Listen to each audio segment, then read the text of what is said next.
So do you want to... Hello. Yeah, hi. Oh, remember we have to say 3 things we're going to talk about. Yeah. Have you got them? I thought you said 3 wishes. Oh.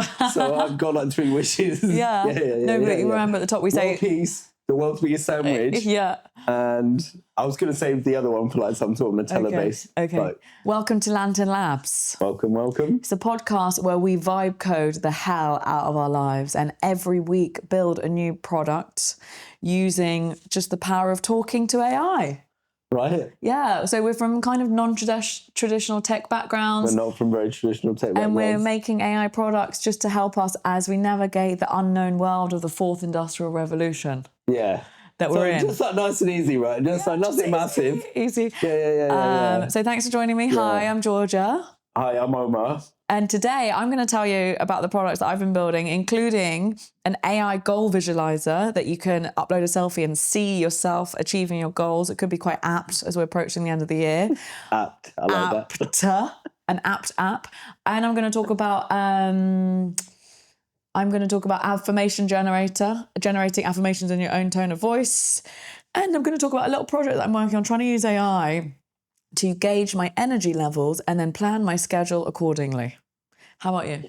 Well, I mean, we were just talking about that, and I'm like, I feel like it's going to come to me about what we're going to talk about. What we're going to talk about, we're definitely going to talk about some products. We're going to talk about some like new technology things that have happened, and we're going to talk about like, for me, the most sort of like interesting developments. So in amongst that, I'm sure I'll remember some of the like thousands of things that we're making this week, but I want to share like what's going on. Mm-hmm. So we talk about AI all the time. We really, truly are, I suppose, on the cutting edge. Although sometimes I'm like, where the bloody hell is the edge? I feel like maybe this is green sofa. Yeah. Like, this is the cutting edge. Yeah. Have any like products been like gassing you up? I mean, last week we talked about how gassed you are about Gemini. And I finally agreed, and I only agree more now. Yeah? Yeah, I do. Although, I would say Replit has really stepped up. And what I found an interesting workflow this week was getting Gemini to write the prompts and then putting the prompts into Replit, specifically for design. Yeah. Because I could tell Gemini, like, someone approached me about just a thing that I made, a goal visualizer for my friends, and she was like, can I buy it off you? And can I use it for a product? And I was like, oh my God, I don't know how to make that. Specifically with design, but Gemini gets the references even when you put people's aesthetics into it. It understands in a way that Replit doesn't. Yeah. So yeah, that's been kind of gassing me up. That's like pretty wild. And like, I mean, what are your feelings about that? Like, I guess the question is like, if you're making a product and it goes, what does it feel like when you make something and it's like it goes beyond just you using it or just friends using it? Like, how are you sort of like, how are you thinking around like making something? Because it feels like there's like a different sort of like jump, right? It's like, terrifying. Yeah. And I think I mentioned last week I met a girl who I've been messaging a lot this week actually, because she's been making vibe coded products for influencers, and it's like there's no rhyme or reason. We see that all the time. Like we'll see when your big advert comes out for this global makeup brand made with a big technology company. We're doing things that, like the first ever AI advert, we're doing things that have never been done before. Yeah. I'm talking to like this huge sort of spiritual influencer lady, and she's saying, can I commercialize this product that I made just for fun when I was doing the Artist Way course? Yeah. And I'm like, it's terrifying. And like we were talking just before we started about like the invitation to sort of level up spiritually, and how I think being an entrepreneur is self-development on crack, let alone being an entrepreneur in the fastest moving industry on the planet right now. Yeah. And when there's just so many opportunities as well, like there's so many different things to explore. And I think one of the like big topics of conversation that sort of like I was really noticing this week was like everyone that I was talking to was like, there's just so many things that we could do that it actually makes us not want to do anything. Oh yeah. Like, there's like a really interesting sort of like effect there where you're like, how is this even happening? And like, how are we sort of like, how do we find ourselves here when we're like, you know, there's so much stuff we could do, but we don't even have any time to do it because there's so much to do. So it's like it's like a vicious cycle, right? So I guess the question is like, how do we get out of it? And as I was saying that, I'm like, am I putting you on the spot? Like, you don't need to figure it out, but like it's like conversation. No, it's really scary. I feel that all the time, and I had that block for a bit when I just even though every time we do this podcast, I think, oh, I haven't made enough stuff. And then I'm like, no, I have made enough stuff. Yeah. But I did have... In comparison to what as well, by the way? And like, for who? For this like deadline that we set ourselves. Yeah. I need to make 3 things by next day. Like, bro, you literally don't. And I'm naturally doing it anyway all the time. Like even last week I was just using it for styling. I didn't even realise. But like, yeah, I do understand. And I remember Landy mentioned that of like the power of AI makes you feel like you have a magic wand, and then sometimes it feels too overwhelming. Like the technological capabilities are too like too much. I actually had a really interesting story. I did a panel the other night and it was for how to optimize for search in the age of AI. So for anyone that doesn't know, you're basically now, you are trying to make your product or service like friendly to a large language model, which means agents are the customers instead of real people.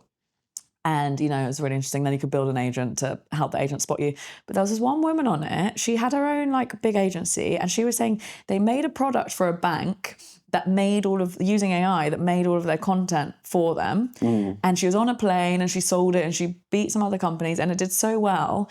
And then a few months later, they pulled the plug on it. Yeah. And she was like, but what the hell? Like, why? And it was because the AI was making more content than the team could keep up with. Yeah. So the product was too good. And that's why, I think it was like someone like Santander or something. And that's why they were like, we're not ready for this. So no wonder like we're feeling overwhelmed when the capabilities are just so vast. And like, we do it all the time. Like we'll start making a product and then we'll realize, oh, whoa, like this goes deep and it's going to actually take a lot longer to do properly. Oh, absolutely. And also to like figure out the capabilities as we're doing it. Yeah, it's really interesting what you're saying about the bottleneck with that product, and that's literally my argument against like this idea that like humans' role in the sort of like creative world is going to be about taste, and I'm like, we can't keep up with taste. We can't keep up with how much content a machine can make to like go, that's good, that's bad, that's good, that's bad. Like we have to automate that because I imagine Santander probably would, or whichever company would love that much content because they'll be able to like talk to their customers. You would think, wouldn't you? Yeah. But like if the bottleneck is a human bottleneck, like I imagine there's someone there like trying to figure out how to not have that human bottleneck anymore because there's no way that a company won't want to make more content. And if the human's taste is the bottleneck, then that has to change. And like that's like as simple as like A/B split testing, and like that suddenly is going to become really scary because if big companies are like going, we're making too much content, then where is the bottleneck? Normally the bottleneck is what gets removed. Or widened. And I like what you said about the differentiation between taste and vision, but also on that point of it, we talked about AI slop too, and they think like real creators are going to become even more important, which I think is also interesting. But yeah, I'd love to hear about the differentiation between vision and taste. I think I think there's like 2 things about that, and I think that there's something really interesting about creators as well. Like maybe we should just like touch on that first because I think there's something super, super important about that. And I think creators are going to become the new battleground because unfortunately, when you think like out of the entire marketing mix, who's getting targeted most by AIs to sort of like, take their share of the take their share of the marketing mix. And like by marketing mix, I mean like, what brands are spending on their advertising and how they're communicating. So that's everything from like adverts to like ads to creators, everything in between, right? Now, when I think about it and I'm like, okay, hold on a minute. Like, while there are people trying to make like, video content for brands and that's like ad-based content, the thing that most people are trying to do, and you can like have a little nose around on the internet, is people are trying to make AI influencers and AI content creators, and not to like go, this is a genuine like AI creator and they're like, they have a role and they're like, they have a theory in the world, or like, they're a person. It's more someone just like doing a testimonial for your product, right? And like right now, the main one that I'm seeing is like, I think they're like some sort of supplement or like some sort of like, tea bag or like mushroom tea or some weird like, generic thing, right? But it's like loads of people are like going, oh my God, like try this thing, blah, blah, blah, blah. And I think you're right. Like, there's going to be that level of AI influencer slop or AI UGC slop, which is just too many acronyms all in one go. But like that is actual genuine slop. So I think you're right. Like, what is a real person's like opinion and how do you connect to that?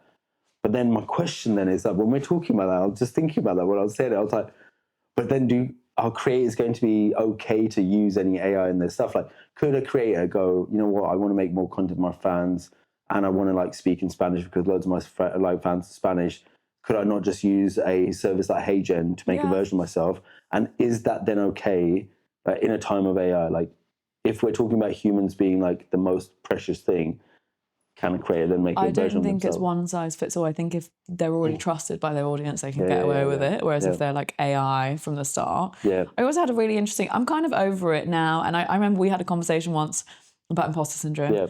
And we were kind of like, you kind of said to me, look, like, it's not cute. Like, get over it. Sorry. And no, but it's interesting because I had a call recently with a girl who is doing her thing, and we talked about imposter syndrome, and it was such a mirror because I was like, what? Like, why are you wasting your time on this? It's so interesting when you see someone. But I did a podcast with this guy who runs this company called Mindstone. They're basically one of the biggest AI trainings in the UK.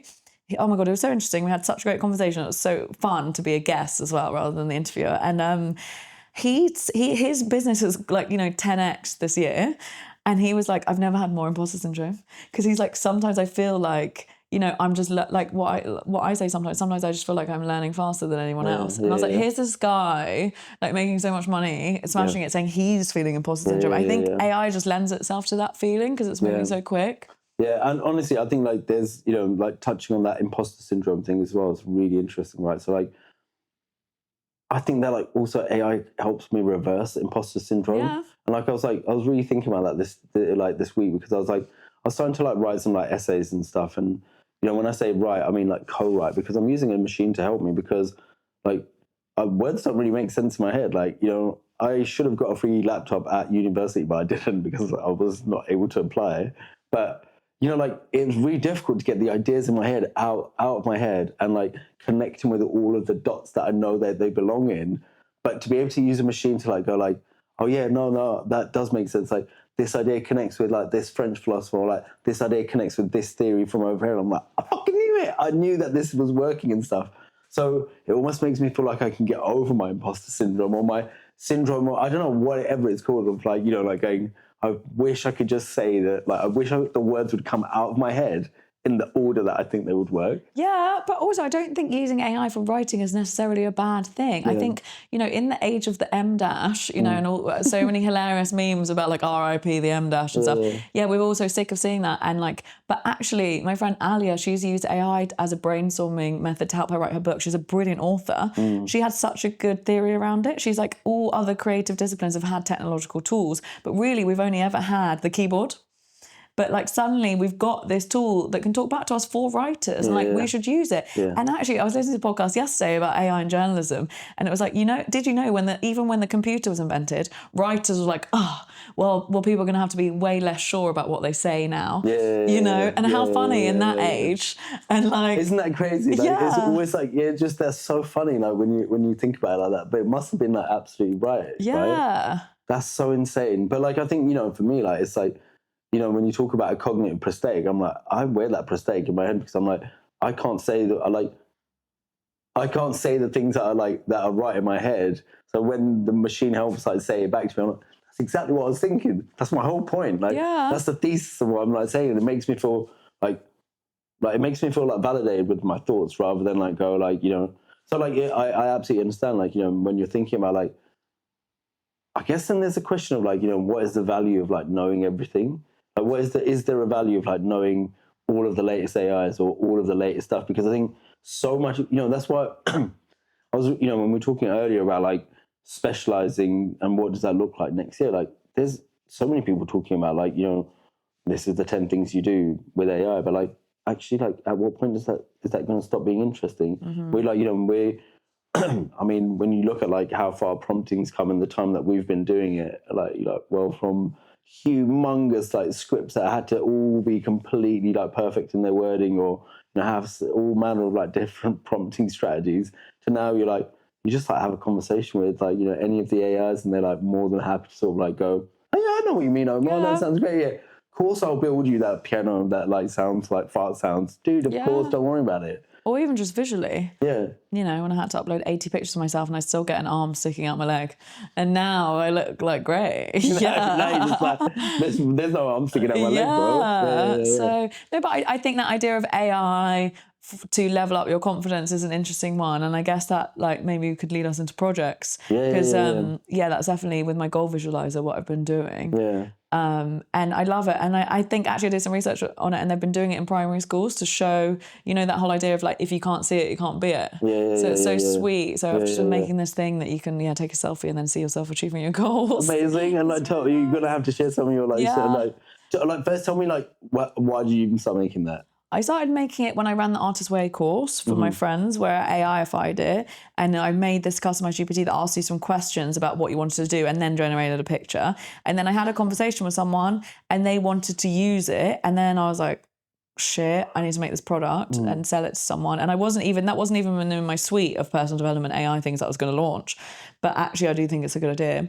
And so then I thought, as we said before we started recording, so many ideas that we had ages ago are like still really good ideas, but the technology has come on so much that now they're so much easier to execute. And we think, oh, we need something new all the time, but actually in a way sometimes we need to look back. And I suppose that also speaks to you feeling so overwhelmed.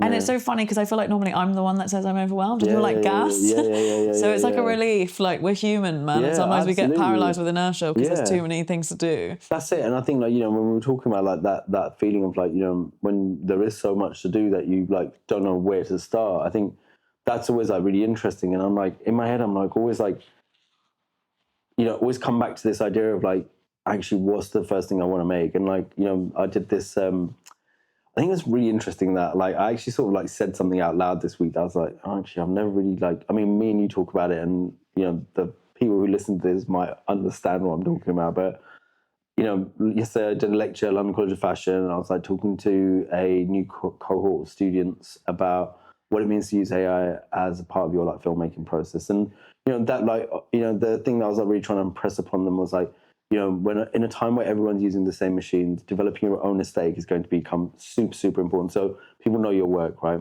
And I'm like talking to them about like, you know, taste versus vision and like why taste is curation and that's fantastic, but vision leads the way, right? Like vision is a thing that a machine can't do. So why that's really important. Then I made an infographic about like why it's really important as an AI filmmaker to go and touch trees. I love it. Like literally, it's like it was so much. And like, if I could freaking show that, I would love to show that because it's genuinely really important. But like, it really made me go like, actually, the reflection of like how important it is to like, where this all like in this moment like, when you're overwhelmed by technology, how is your solution? Like, what is your solution to that overwhelm? And for me, it's like I go outside and I find ideas. Like it's like the process when in the diagram's really funny. It's like, oh, like need to have an idea.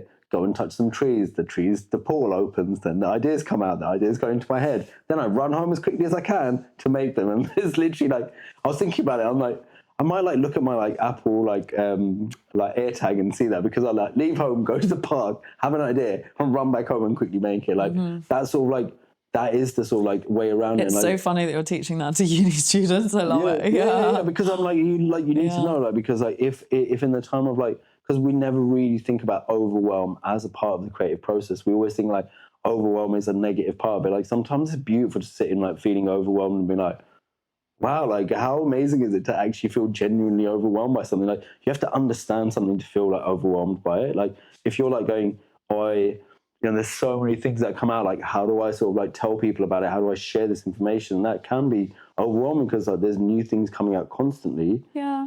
And it's like, well, I've been thinking about, because I've been studying a lot of Carl Jung recently.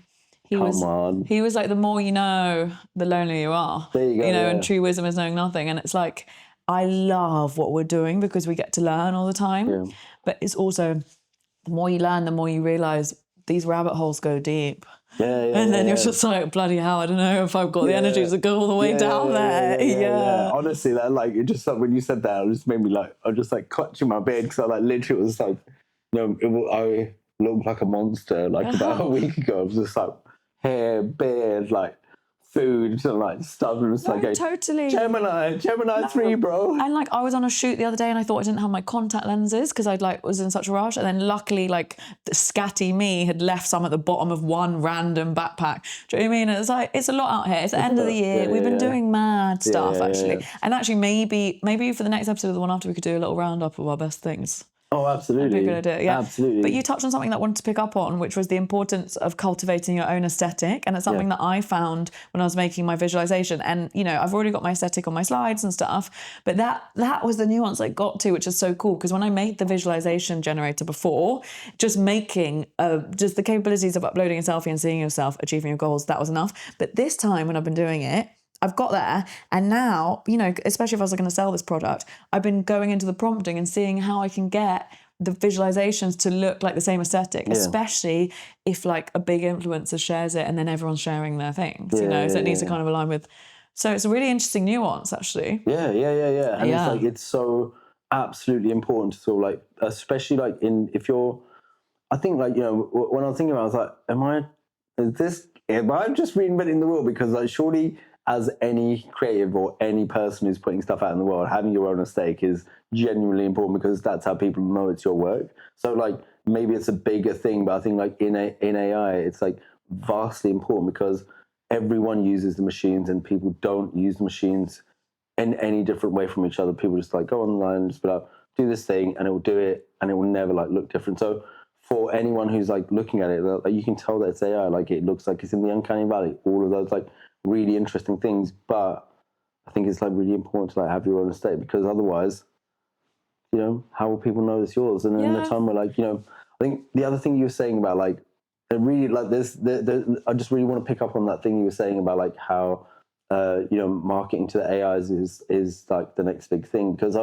I completely believe in that, right? Like, I think when we see now that like ChatGPT has like adverts in it and stuff, well, they're sort of like testing out, but you'll be talking about something and they're like, oh, that's really great. Like, you should probably buy this thing. And I'm like, okay, bro, like that's really interesting, but that's not human-led advertising. Like, that's the AI has like picked up on that and is selling you a product based on something that it thinks that that you like, and that, right? So two things about this are really fascinating. And one of the like products I was like making this week, because I was like, you know, same thing. Like, I'm like, okay, I kind of understand like a lot of stuff about the work that I do, but I want to level up my own thinking. So how do I create, like, you know, how do I create a system of learning for myself that I can like understand stuff, right? That like, basically, like, how do I make a textbook for myself? Or how do I understand really complicated things in a way that it will connect with me, right? Now, I really want to understand like this whole idea of like AI is like, you know, like love data, right? So what kind of data do they love? Do they love a data that they've already got, or do they like new and interesting new data, right? They like new and novel data. Like, anything new and novel for AI like data scraping is like highly rated, right? So like, if you're like giving it something that it hasn't seen before, it's like, oh my God, amazing. This data tastes great. Like, I just want more of this, right? That made me think like, yo, hold on a minute. There must be like, in filmmaking, absurdity is new data, because like it's like a film that doesn't make sense. So like, it's interesting, it's intriguing, blah, blah, blah, blah. Like, we could talk about brain rot, whatever, right? Anyway, I got this machine to like basically help teach me the science of absurdity. And it was so fascinating that I was just like sat there and I was like reading this whole thing about like, you know, I can't even remember the name of this doctor, the blah, blah, blah effect, and why that's really important, and like, you know, the value of absurdity, and why AIs really love absurd stuff way more than a human would. And I was like, oh my God. So that means that if I start making the most insane films, AIs are going to love that. So then if my audience is next year, so say I'm making adverts next year, but my audience isn't a person, it's a machine, will I get to be more creative? Like, do I have to, because I have to tell a person a story that makes sense, and they're like, oh yeah, oh no, look, the advert shows a man in those white trainers, he looks really cool and he's running really fast. But like, if that's great for a human, but like, if I want your AI to like go, you should buy these trainers, do I need to tell the AI that like trainers are good for your feet, they're good for your hands, you can run on the moon? I'm really optimistic for like, you know, like this being the golden age of like, you know, wild and wacky advertising. I always think like, when I was a kid, I used to just love Japanese advertising so much, because it was just so insane. Like, you know, like there'd be like a massive like monster, and you know, it'd fight Arnold Schwarzenegger, and they'd be selling you like sparkling water. I really like that you have this optimism, because I do understand how some people can be down on like, oh, we're using like AI to market to other AIs, and it feels like the death of like humanity. But actually, you could argue it's going to free us from all this like capitalist marketing. And actually, if like AIs are marketing to other AIs, it actually means we're going to spend less time on our devices. And I know that's all anybody wants. Yeah, honestly, like I literally can't tell you the last time I cared about like, you know, a brand driving brand values or someone doing something. Like I don't care about advertising. Like, but I'm sure my machine will love it. Like, you know, imagine how many adverts it could see in one go. Like, does it need to like spend days or, you know, it just makes me think about that Tumblr where like people like how people in advertising expected normal people to react to advertising. Like I wasn't going to buy this Hoover until I, you know, figured out like what the brand values were. And so like, we don't care. People don't care about advertising the way that people who make advertising think about it. So hopefully this means that like we can be really, really crazy and give AI all of the new data it wants, and then that will make, you know. And you know, we were talking before about the death of the advertising agency. It's something I don't know much about, but it's obviously your background, and I'm trying to learn very fast. The new advertising agencies are going to be ones making agents to market to other agents. Yeah. So there's a whole new way of doing marketing, and that's what this panel kind of was the other day. And you know, I think like that's exactly it. And like, you know, learning the nuances of like, you know, what an AI likes and stuff. Like, how are you gonna like be like, oh, bro, like, you know, what, like, I was like really thinking about that a little while ago, and I was talking to someone about like, you know, one of the ways that imagine like when we're making an advert for something, and you use a very sort of nostalgic sort of like way of looking at, you know, like say I'm like trying to sell you some new trainers and stuff, and I'm like showing you this sort of like nostalgic look of like, you know, a kid playing football and he's sort of like parked behind his house, mud everywhere. Then he's like, you know, at home with his family, and then like blah blah blah, and you see this like line of like someone's life and stuff, and you're like, for me that's interesting because I'm a human, and I'm like, wow, that's the whole story of like, you know, it's touching on my nostalgia bone, and someone's done really good, and of course I'm going to buy those trainers now. Will an AI care about nostalgia? What does nostalgia look like for an AI? Not. Like, no, it doesn't. It cares about newness. Yeah, so like, you know, like, will there ever be like a will we be able to sort of like, does the AI reminisce basically? Does it ever like watch something and be like, God, that really reminds me of like back in the day when I was a calculator? The only way it would reminisce is if it starts to have consciousness, and that's a whole other podcast. Maybe in the future. You never know. Like, it can appear to reminisce, but I don't think it's. But that's what I mean. Like, you know, like, so like, I guess the thing about that is like, you know, I would use the sort of like idea of nostalgia and to make my customer reminisce on something in order for them to want to buy something as an advert.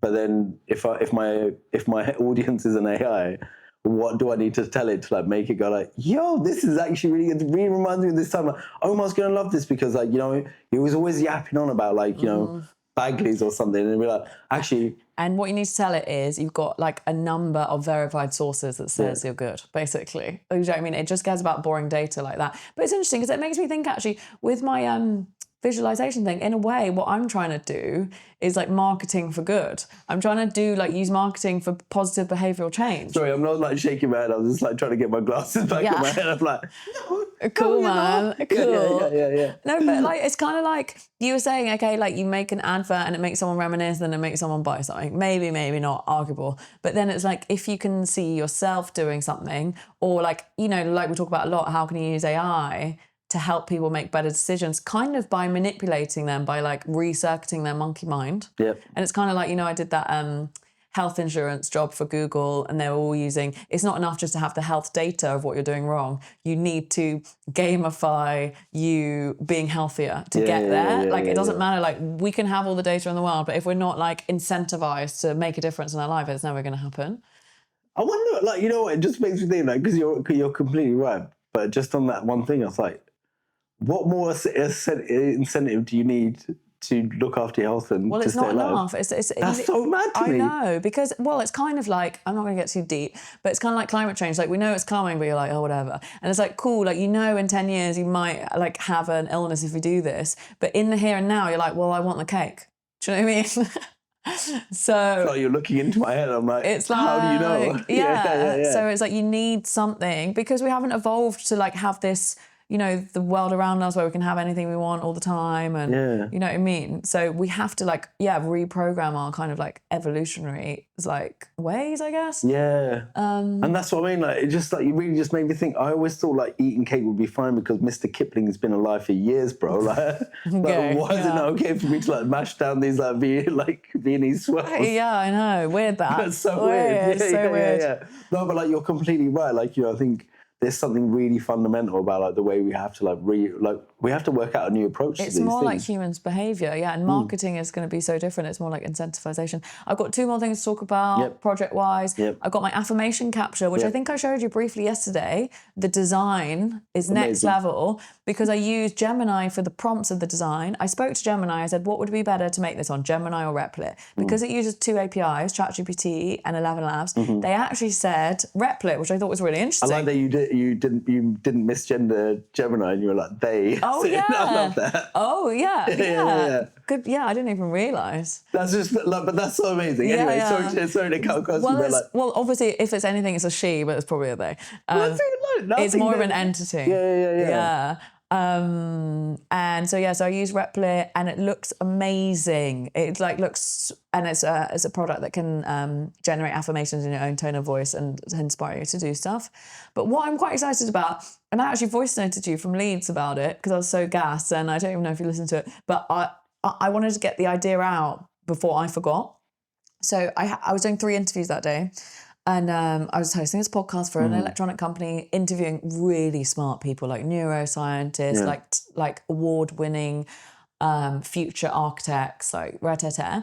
And there's one woman I interviewed. She was from King's College, and she's also got a very successful newsletter. She used to work at Google, and she's big on this idea of running tiny experiments. She's called Anne-Laure Lecumpf. And she gave me this really good idea. We were talking about scheduling around your energy levels. And I was talking to her about this woman that I met that talked about scheduling around the seasons, which also might speak to your feeling of exhaustion at the moment. If you're thinking about scheduling around the seasons, what is the weather telling us right now? Do you know what I mean? So we were talking about that, and then she was talking about in the age of like being an entrepreneur or a creatorpreneur or breaking out of traditional tech companies and doing your own thing, there are no rules about how you run your time. And she's like, and I was talking to her about scheduling around my cycle, which I've spoken about before, but she gave me this idea of scheduling around your energy levels. And she said the best way to do this would be to, every time you have a meeting, mark down in your calendar like a colour of how much energy you felt during that meeting. But then I said to her, yeah, but how will you know if it's your energy levels or the energy that you got from the other person? And she said, well, that's why you have to do it for a while so you can get more data. So I've started doing it this week. And I've just been colour coding just in my calendar. But now... I love that so much. Yeah. I honestly think that's the most genius idea. Because then we can start to think, like, for me, I can layer so many things. I can layer how I'm feeling at different times of the month, what meetings are giving me the most energy, and like have an idea about like getting more of that, and just see different times and stuff. So I've just been doing it really manually with colours in my calendar. But now we've got supercharged ChatGPT. We do have supercharged That's really ChatGPT, exciting. don't we? Thank you so much, OpenAI. Yeah, thank you, OpenAI. Thanks, babes. Thanks, babes. I'm gonna like see if I can test out some of their like tools that I haven't really used to like really keep a track of like almost take it to the next level with like custom GPT. And that's why I voice noted to you because I was like, this is a really interesting way to do scheduling. And like for business, like the future of business and like scheduling and energy. Yeah. I like in my head, I'm like, it'd just be so good for like, I was just like, I feel like I have a vague memory of like listening to it. But I think when you started saying scheduling, I think my brain just went like, I wonder like why foil makes that funny sound like when you scrunch it. Like it's like have you seen that meme of like when someone gives you directions and then in your brain you're like la la la la yeah. When you said monkey mode, I could like literally see the monkey toy in my head like that. No, but it's a really good. It's a genius idea. It's a genius idea. It's an absolutely fucking genius idea. Yeah, so I'm going to think about how I can use that going forward, especially as we enter the new year. Amazing. So it's exciting. That's so exciting. Absolutely exciting. I think like the thing that I'm most excited about as we sort of like wrap up are our next suite of PDFs. Oh my gosh, yes. I think I'm so excited to share them. And I think like the work that we've like done to sort of like bring all of the stuff that we talk about into a series of PDFs that are really, really going to help people at home really understand how to use this new technology, not just to do another round of like 10 things you can get it to do, but to understand why and how AI works and how to apply it into your own sort of like your own careers, your own lives, like, however you want to sort of like use it, but to really give you the frameworks, give you like prompts that you can use straight away, but also give you that feeling of like knowing what you can do like moving forward without like, you know, having to sort of like constantly think about, oh, there's another new AI coming out. Like that doesn't matter because of these PDFs. So I think that's really interesting. So really excited to share them this week. I think we often feel like we are quite deep down rabbit holes on this podcast, and I know that we are. And I know that some people who listen who really are not sure about AI sometimes like, I don't understand what you're talking about, because we are like in another realm sometimes. Bleep, bloop, bleep, Yeah, bloop. bloop, bloop, bloop. But actually, that's why I think these PDFs will be really good, because I get people asking all the time, like, where shall I start? What can I do? Can I just have some basic prompts to do this? And really, it's a Christmas bonanza. It's a Christmas bonanza and a half. Yeah, so we're really excited to share those, and we really hope that they give value. Which they definitely will. They will. They will. They will. Yeah. So I can't wait for you to buy them. Amazing. Yeah. Enjoy it. Well, should we wrap up? Yeah, thank you so much. Thanks, everyone. See you later.